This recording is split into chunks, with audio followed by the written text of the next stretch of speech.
All right, so are you ready to ditch that textbook English and, really start sounding more like a native speaker? You bet. That's what we're going to do today. All right. We're diving deep into a podcast episode called Speak English Like a Native, 5 Simple Tricks to kind of help you do that. We listened to it, sifted through all the information, and pulled out, I think the most practical strategies, the stuff you can actually, immediately use in your everyday conversation. Yeah, for sure. Yeah. Like we're talking about those subtle, but really powerful Right. techniques that native speakers use without even thinking about it. The things that make their English sound so natural. Yeah. And effortless. Right. Yeah. Absolutely.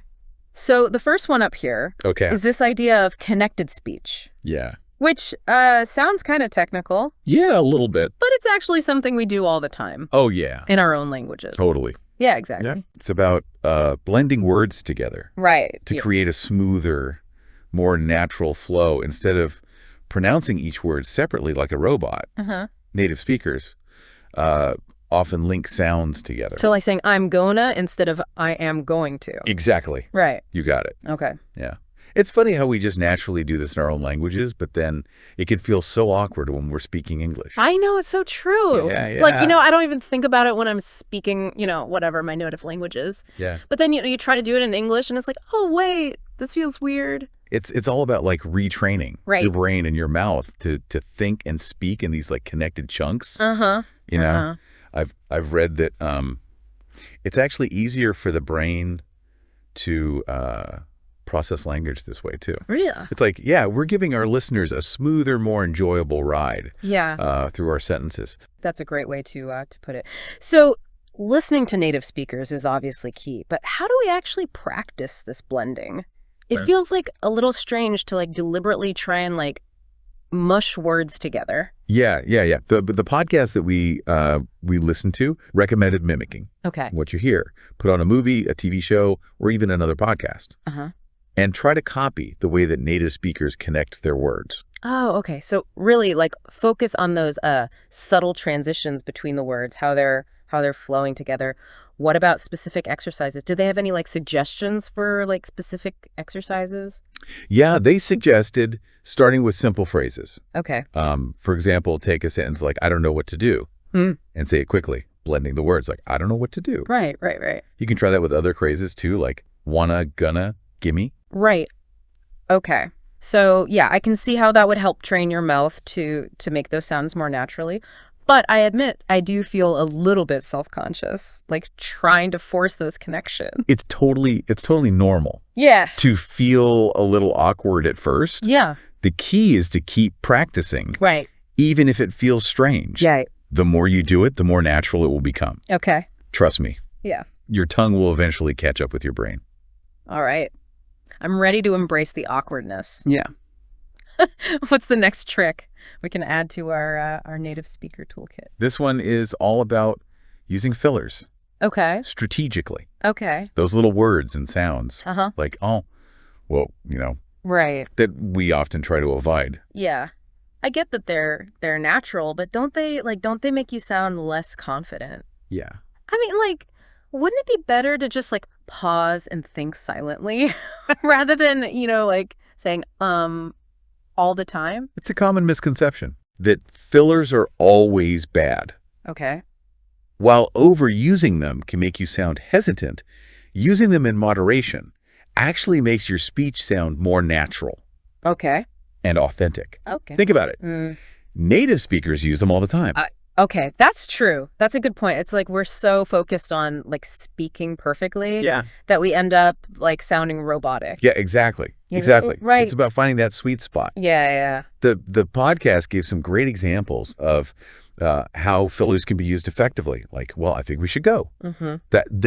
Right. Adds a touch of hesitation, making it sound more like a spontaneous thought. Oh, so it's you're signaling to the listener that you're thinking things through in real time. Exactly. Yeah, exactly. Right. Okay, what about other fillers? They also talked about, which can create a sense of shared understanding. Right. with the listener. Right. Like, it's not that hard. Yeah. It's like you're inviting them into your thought process. Right. It's like you're saying, we're in this together, right? Yeah, yeah. Okay. What about, I feel like I use that one a lot, maybe too much. It's often used for clarification or emphasis. Okay. Like, that's just my opinion. It softens the statement and makes it sound less forceful. Okay. So it's all about, like, being conscious of, like, how we're using these fillers. Exactly. Not just trying to, like, eliminate them completely. Yeah, exactly. Okay, great. It's like adding a pinch of salt to a recipe. Right. Too much can ruin the dish, but just the right amount. Yeah. Enhances the flavor. Perfect. Great analogy. I'm starting to see fillers in a whole new light now. Now bring on the fun stuff. Okay. What about idioms and slang? Ah, yes, idioms and slang. Yes! This is where we can really inject some personality and color into our language. Oh, I do love a good idiom. Although I have to admit they can be tricky. Yeah, they can be. Yeah. I remember when I first heard kick the bucket. Yeah. I was picturing someone literally kicking a bucket. Right. It took me a while to understand that it meant to die. Right. Idioms are like these little cultural puzzles that unlock a deeper understanding of the language. That's a great way to describe them. And slang. Like, slang, it feels like it's constantly changing. So how do you even keep up with it? Slang is definitely more informal and evolves quickly. Yeah. But that's also what makes it so fun. Right. A classic example is, that's awesome. Meaning that something is great. Yeah. Of course, what's considered cool slang today might be totally outdated tomorrow. Right, exactly. So context is key, wouldn't you say? Absolutely, yeah. You wouldn't want to use casual slang in a formal setting. Right. And some idioms might be outdated or not widely understood. Right. Pay attention to who you're talking to. Yeah. And the overall tone of the conversation. It sounds like learning idioms and slang could be like a never-ending journey. It is. Yeah. But it's also one of the most rewarding aspects of language learning. Right. Like you're constantly discovering new ways to express yourself and connect with others on a cultural level. Right. Okay, so we've covered connected speech, fillers, and now idioms and slang. What other native speaker secrets are we about to, like, uncover? Let's talk about intonation and stress. Yes. This is a subtle but incredibly important aspect of sounding natural. Right. In English. Yeah. Yes, I've noticed how native speakers use their voices to, like, emphasize certain words or change the meaning of a sentence. It's fascinating. It is. Yeah. Intonation refers to the rise and fall of your voice as you speak. While stress is about emphasizing certain syllables or words. Okay.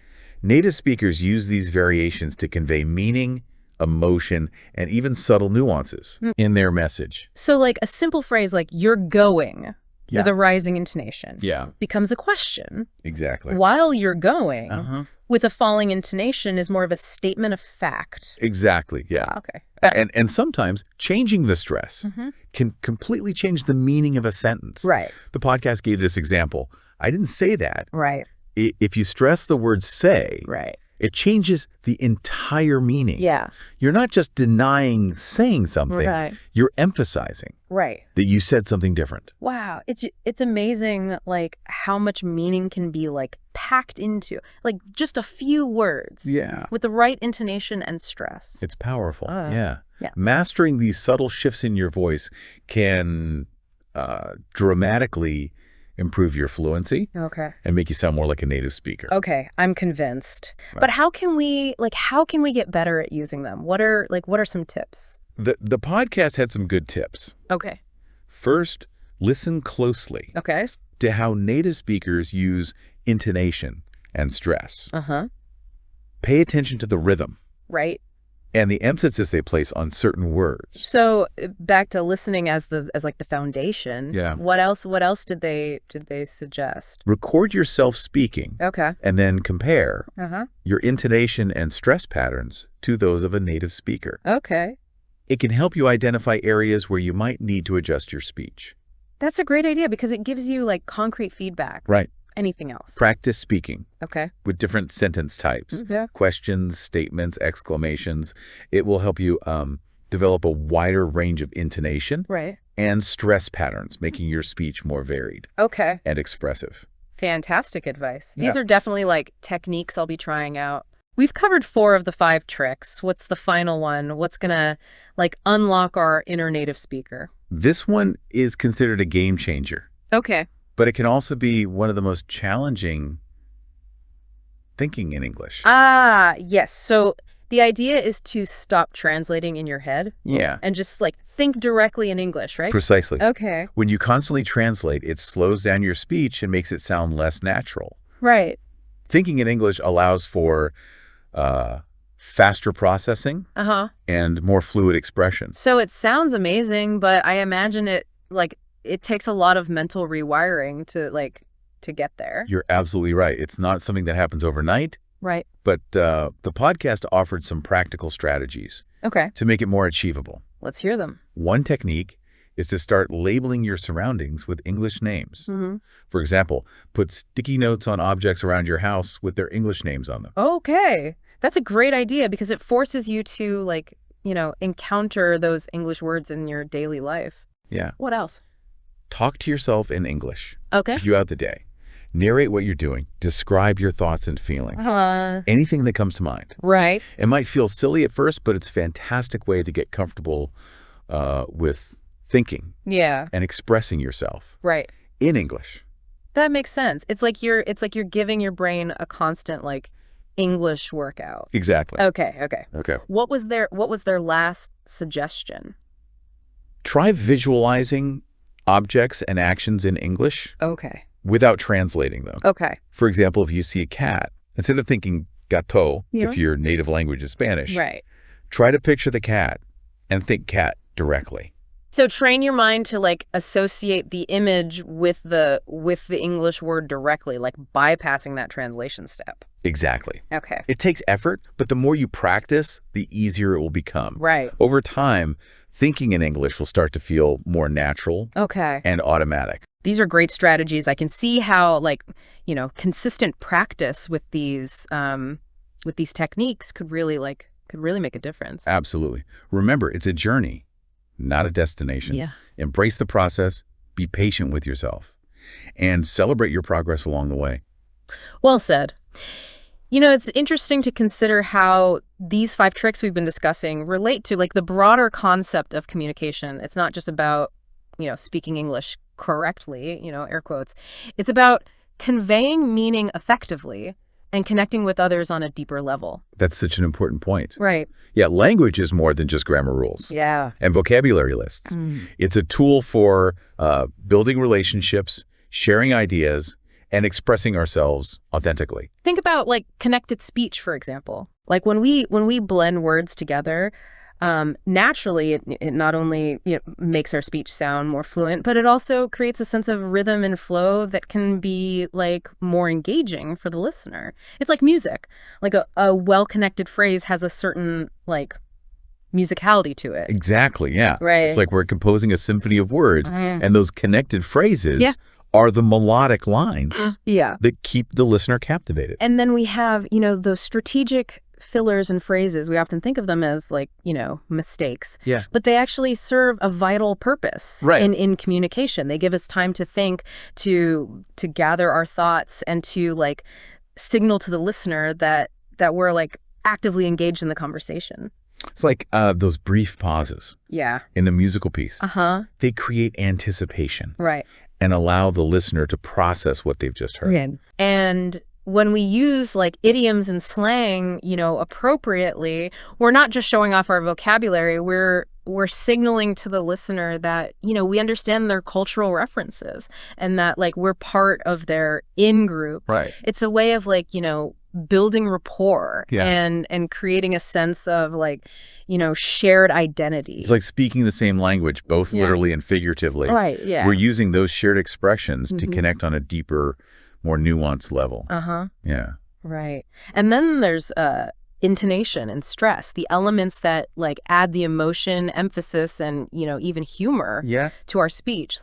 A simple change in tone can completely transform the meaning of a sentence. Exactly, yeah. Right. Just an actor can convey a range of emotions through their voice and, body language. Yeah. Like, it's like adding the punctuation marks to our spoken words. Those subtle shifts in our voice can turn a statement into a question. Add a touch of sarcasm or convey like genuine excitement and enthusiasm. Right, yeah. Right. And finally, we come to thinking in English. And this is where like we move beyond simply translating from our native language and start to like truly internalize the patterns, the logic, and the nuances of English. It's like shifting from reading a musical score to playing the music from the heart. Oh, wow. It's about developing an intuitive feel for the language, a sense of flow and effortlessness that allows us to express ourselves authentically and spontaneously. It sounds like these 5 tricks are more than just like, isolated techniques. They're like interconnected elements that work together to create a more like holistic, communicative approach. That's a brilliant observation. Yeah. Yeah, it's about seeing the bigger picture. Right. Understanding how all of these elements contribute to effective communication. It's like a tapestry. Each thread is important. Yeah. But it's the way that they're woven together. Yeah. Creates the overall beauty. Right. And complexity of the design. Right. I like that. Yeah. The tapestry. The tapestry. Yeah. It really is like a tapestry, isn't it? Each one of these techniques kind of contributes to the overall richness and texture of our spoken English. Exactly. And I think that the key takeaway here is that, effective communication isn't just about speaking correctly, air quotes. It's about connecting with your listener, conveying your message clearly, and expressing yourself authentically. So as we kind of wrap up our exploration of these 5 tricks for speaking English like a native, what's the one piece of advice you'd give to our listener to help them on their language learning journey? I'd say remember that language learning is a journey, not a destination. Right. It's not about reaching some magical point of perfection. Right. It's about embracing the process, enjoying the ride, and constantly striving to improve. I love that. It takes the pressure off, doesn't it? Yeah. It's not about being perfect. It's about like being present, being engaged, and enjoying the process of like learning and growing. Exactly. Yeah. And along that journey, it's important to be patient with yourself. Celebrate your small victories. Yeah. Don't be afraid to make mistakes. And never stop exploring the wonders of the English language. There's always something new to discover, a new nuance to appreciate, a new way to express yourself. Speaking of new discoveries, I'm curious, out of these 5 tricks, which one do you find the most challenging or intriguing? That's a good question. Yeah. I'm constantly working on all of them, of course, but I think the one that continues to fascinate and challenge me is thinking in English. Yeah. I can imagine that's a tough one. It's like you're rewiring your brain to process the world through a new like linguistic lens. It is. Yeah, it's a constant exercise in mindfulness, catching myself when I start translating in my head and gently nudging my thoughts to flow directly in English. Right, right. I bet it's incredibly rewarding when you have those moments where you realize you're thinking in English without even trying. It is. It's a feeling of freedom. Yeah. And fluidity. Like you've finally unlocked a new level of expression. Right. But it takes time and effort to get there. Well, I think that's an inspiring message for our listener. It's a reminder that fluency isn't something that just, happens overnight. It's something we cultivate through consistent effort, patient practice, and a willingness to embrace the challenges along the way. Absolutely. And it's important to remember that that everyone's journey is unique. Yeah. What works for one person might not work for another. Right. So experiment with different techniques, find what resonates with you, and create a learning experience that's both effective and enjoyable. Speaking of enjoying the process, I think it's time to shift gears a bit and give our listener a little something to ponder, a thought-provoking question to spark their curiosity and encourage them to delve a little deeper into their own language learning journey. Ooh, I love a good brain teaser. Yeah. What do you have in mind? All right, here it is. Okay. Think back to a time when you felt truly confident and fluent in English. What were you doing? Okay. Who were you talking to? What strategies or techniques were you using? I love that question. It's all about reflecting on those moments of success and trying to identify the patterns and practices that helped us achieve that fluency. Exactly. By analyzing those moments, we can gain like valuable insights into our own like strengths and preferences as language learners. It's like figuring out what works for us and then like doing more of that. It's like fine-tuning a recipe, experimenting with different ingredients and techniques until we create something that's both delicious and satisfying. You're speaking my language. I love a good food analogy. Me too. It's all about savoring the process, isn't it? Absolutely. And speaking of savoring the process, I think we've covered a lot of ground today, exploring those 5 tricks for speaking English like a native and connecting them to the broader concept of effective communication. It's been a fascinating conversation. I always enjoy delving into these topics and sharing insights with our listeners. Me too. And I hope our listener is feeling inspired and equipped to continue their English speaking adventure. But before we wrap up this deep dive, though, I do have one final question for our listener, something to really make them think. Okay, I'm all ears. Let's hear it. All right, here it is.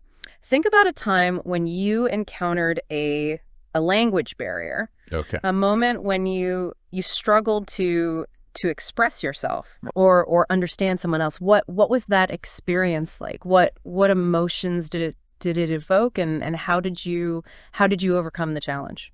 That's such a valuable question. Reflecting on those moments of difficulty can be really insightful. It helps us identify patterns, develop coping mechanisms, and ultimately become more resilient language learners. Exactly. By analyzing those moments of struggle, we can learn so much about ourselves and how we approach language learning.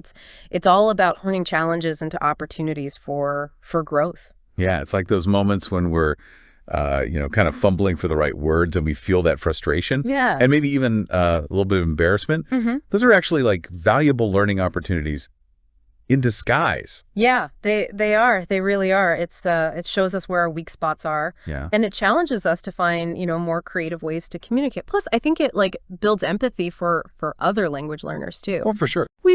We've all been there. Absolutely. We've all had those moments where we feel like we're back in English 101, even though we've been studying for years. Right, exactly. It's a humbling experience, but it also helps us connect with others who are going through the same thing. As we've been talking about these 5 tricks for speaking English like a native, it's occurred to me that they all seem to share a common thread, a sort of like underlying principle that connects them all. Well, I'm curious. Yeah. What's this common thread you've noticed? I think it's mindfulness. Okay. Like it's about being present and aware in the moment, paying attention to like the subtle nuances of language and how they affect our communication. That's a fascinating observation. Yeah. You're right. It does seem to run through all 5 tricks. Yeah. Take connected speech, for example. When we're mindful of how native speakers blend words together, we're not just, mimicking sounds. We're tuning into the rhythm and flow of the language. It's like we're dancing with the words, letting them move through us. Oh, I love that. I love that analogy. It's like we're becoming one with the music of the language. Yeah. And it's the same with fillers. Right. Like when we're mindful of how we use them, we're not just like avoiding mistakes. We're strategically using those pauses and interjections to create a more natural, engaging rhythm in our speech. Right. It's like we're the conductor of our own little orchestra. Yeah. Shaping the music of our words to create a captivating performance for our listener. And when we're mindful of the idioms and slang we use, we're showing that we understand the cultural context and that we're making an effort to connect on a deeper level. Right. It's like we're unlocking a secret code,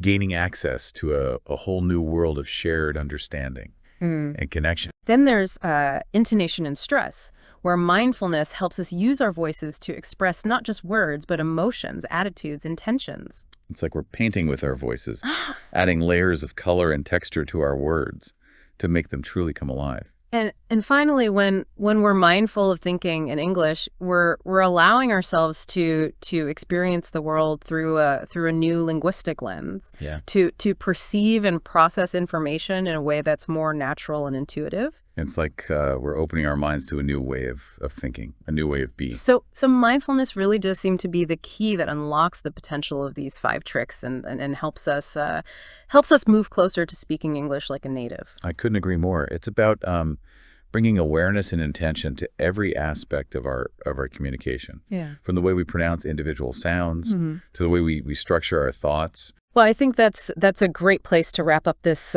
deep dive. We've explored 5 powerful techniques for speaking English like a native, connected them to the broader concepts of mindfulness and communication, and hopefully left our listener feeling inspired and motivated to continue their language learning journey. It's been a pleasure exploring these ideas with you. Likewise. And to our listener, remember that language learning is a lifelong adventure. Enjoy the ride, embrace the challenges, and never stop exploring the wonders of the English language. You got this. Yes, you do. Until next time, happy learning. Happy learning.